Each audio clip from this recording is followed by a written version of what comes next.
Welcome to Furnace Creek in Death Valley, California, the hottest place on Earth.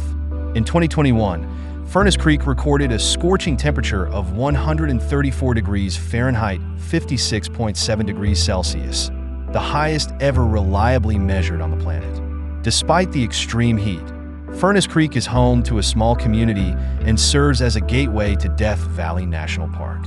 Visitors brave the temperatures to see iconic sites like the Badwater Basin, the lowest point in North America. The area's unique desert ecosystem includes hardy plants and animals, specially adapted to thrive in these conditions. Furnace Creek is a testament to nature's extremes and resilience. Would you visit the hottest place on Earth? Follow us for more incredible locations.